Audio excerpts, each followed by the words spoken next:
The reason I chose Beethoven as the composer to look at for tonight is because this question of what does it mean to be human is, in my mind, best answered in musical terms through his music. And the central reason why is because his life was so grounded in suffering.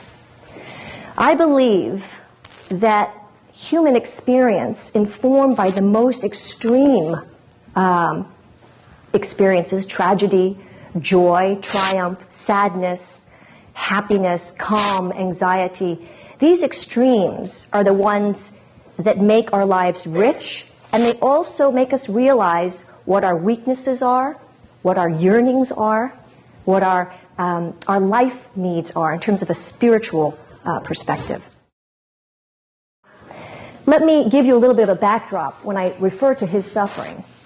You all know, of course, that the great challenge for him was composing as a deaf composer, right? He was born in 1770, died in 1827, and it was in 1802, okay, so he was 32 years old when he realized that he would ultimately be deaf. And the famous document that we look to sort of reflect his state of mind is the Heiligenstadt Testament. Heiligenstadt is a region outside of Vienna, famous for its beautiful pastoral setting.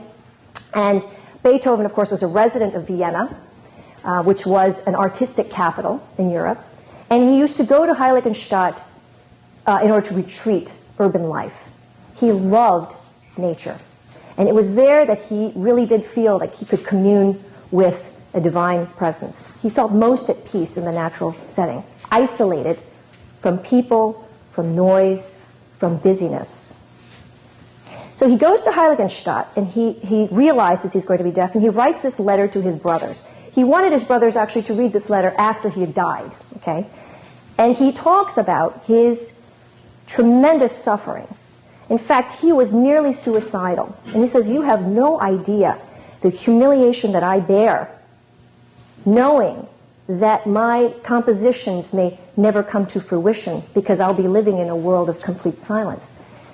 So here's another point in all of this. In many ways, because his central faculty disappeared, the faculty that he would rely on the most as a composer, what we hear from him in his late works in particular, when he was really operating in a world of silence, is really the purest utterings of a soul that one could possibly imagine. I mean, think about that. There's no input. There's no sound input for him at all. Okay? So we get a clear view of what his mind's ear was made of.